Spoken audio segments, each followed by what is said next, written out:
Telugu star ನಟ ರಾಮ್ ಚರಣ್ ತೇಜ ನಿರ್ಮಾಣದ cinema ಸೆಟ್ನಲ್ಲಿ ಭಾರೀ ಅವಘಡವೊಂದು ಸಂಭವಿಸಿದೆ. ತೆಲಂಗಾಣದ ಶಂಷಾಬಾದ್ನಲ್ಲಿ ದಿ ಇಂಡಿಯನ್ ಹೌಸ್ ಸಿನಿಮಾ ಚಿತ್ರೀಕರಣ ನಡೆಯುತ್ತಿತ್ತು.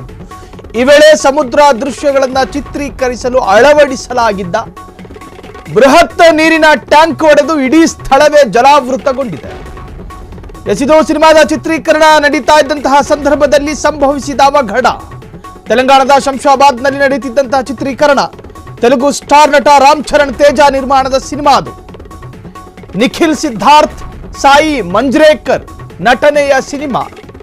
ಆ ಸಿನಿಮಾದ ಚಿತ್ರೀಕರಣದ ಸಂದರ್ಭ ಸಮುದ್ರ ದೃಶ್ಯ ಚಿತ್ರೀಕರಿಸಲು ಅಳವಡಿಸಲಾಗಿದ್ದ ಬೃಹತ್ ಟ್ಯಾಂಕ್ಗಳು, ನೀರಿನ ಟ್ಯಾಂಕ್ ನೀರಲ್ಲಿ ಮುಳುಗಿದ the Indian house cinema set ಸಂಪೂರ್ಣವಾಗಿ ಜಲಾವೃತಗೊಂಡಿದೆ. ಒಡೆದ ಟ್ಯಾಂಕ್ ನೋಡಿ, ಆ ದೃಶ್ಯವನ್ನು ಗಮನಿಸ್ತಾ ಇದ್ದೀರಿ. ಸೊ ಸಿನಿಮಾದ ಚಿತ್ರೀಕರಣ ಆಗ್ತಾ ಇತ್ತು. ಸಮುದ್ರದ ಅಲೆಗಳನ್ನು, ಆ ದೃಶ್ಯವನ್ನ ಸೆರೆ ಹಿಡಿಯುವಂತಹ ಒಂದು ಚಿತ್ರೀಕರಣ ಅದು. ಆ ಸಂದರ್ಭದಲ್ಲಿ ಭಾರಿ ಪ್ರಮಾಣದ ನೀರನ್ನು ಸಂಗ್ರಹಿಸಿ ಇಡಲಾಗಿರುತ್ತೆ. ಸೊ ಟ್ಯಾಂಕರ್ಗಳ ವ್ಯವಸ್ಥೆಗಳು ಕೂಡ ಆಗಿತ್ತು. ನೀರಿನ ಟ್ಯಾಂಕರ್ ಅಲ್ಲಿ ಬೇರೆ ಸಮಸ್ಯೆಯಿಂದಾಗಿ ಟ್ಯಾಂಕ್ ಒಡೆದು ಹೋಗಿದೆ. ಒಡೆದು ಅದರೊಳಗಿದ್ದಂಥ ಎಲ್ಲ ನೀರು ಸಂಪೂರ್ಣವಾಗಿ ಒಂದು ಸೆಟ್ಟನ್ನು ನಿರ್ಮಾಣ ಮಾಡಬೇಕು ಅಂದರೆ ಕನಿಷ್ಠ ಅಂದರೂ ಕೂಡ ಕೋಟ್ಯಾಂತರ ರೂಪಾಯಿಯನ್ನು ವ್ಯಯಿಸಬೇಕಾಗಿ ಬರುತ್ತೆ. ಕೆಲವೊಂದು ಕಡೆ ಸಣ್ಣ ಪ್ರಮಾಣದ ಆದರೆ ಲಕ್ಷಾಂತರ ರೂಪಾಯಿಯ ಖರ್ಚುಗಳಿರ್ತವೆ. ಸೊ ಆ ದೃಶ್ಯವನ್ನು ಗಮನಿಸ್ತಾ ಇದ್ದೀರಿ. ನೀರು ಒಡೆದು ಸಂಪೂರ್ಣವಾಗಿ ಸೆಟ್ಟು ಮುಳುಗಡೆಯಾಗಿದೆ.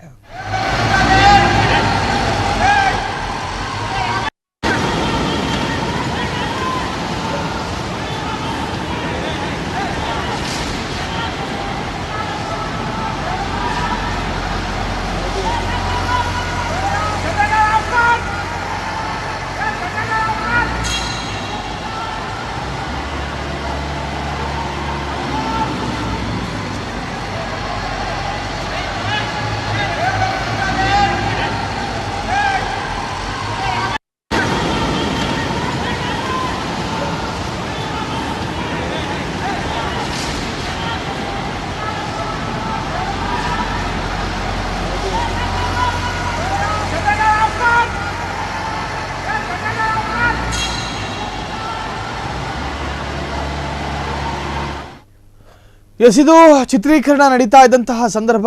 ಅದರಲ್ಲೂ ಕೂಡ ದಿ ಇಂಡಿಯನ್ ಹೌಸ್ ಎನ್ನುವಂತಹ ಸಿನಿಮಾ ಸೆಟ್ಟನ್ನು ಕೂಡ ಅಲ್ಲಿ ರೆಡಿ ಮಾಡಲಾಗಿತ್ತು. ಸಮುದ್ರದ ಅಲೆಗಳು ಬರುವ ಹಾಗೆ ಚಿತ್ರೀಕರಿಸುವಂಥ ಒಂದು ದೃಶ್ಯ ಅದು. ಸೊ ಇನ್ನೇನು ಆಗಬೇಕು ಅನ್ನೋ ಅಷ್ಟರಲ್ಲಿ ಟ್ಯಾಂಕ್ ಒಡೆದು ಹೋಗಿದೆ. ಅದರಲ್ಲಿದ್ದಂತಹ ಭಾರಿ ಪ್ರಮಾಣದ ನೀರು ಸಂಪೂರ್ಣವಾಗಿ ಸೆಟ್ಟನ್ನೇ ಮುಳುಗಡೆ ಮಾಡುವಂತೆ ಅಲ್ಲಿ ಎಲ್ಲ ಹರಿದು ಬಂದಿರತಕ್ಕಂತಹದ್ದು. ಈಗಾಗಲೇ ಅಲ್ಲಿ ಕ್ಯಾಮರಾಗಳನ್ನು, ಸೊ ಸಂಬಂಧಪಟ್ಟಂತಹ ಅವರ ಸಲಕರಣೆಗಳನ್ನು ತೆರವು ಮಾಡುವಂತಹ ಕಾರ್ಯಾಚರಣೆ ಕೂಡ ನಡೀತಾ ಇದೆ.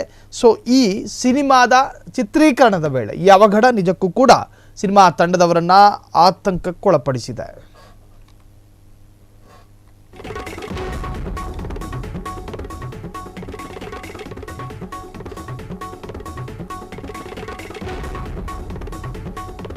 ಕ್ಷಣ ಕ್ಷಣದ ಸುದ್ದಿಗಳಿಗಾಗಿ ಫ್ರೀಡಂ ಟಿವಿ ಸಬ್ಸ್ಕ್ರೈಬ್ ಮಾಡಿ, ಲೈಕ್ ಮಾಡಿ ಹಾಗೂ ಫಾಲೋ ಮಾಡಿ. ಹೊಸ ಸುದ್ದಿಗಳ ನೋಟಿಫಿಕೇಶನ್ಗಾಗಿ ಬೆಲ್ ಐಕಾನ್ ಮೇಲೆ ಕ್ಲಿಕ್ ಮಾಡಿ.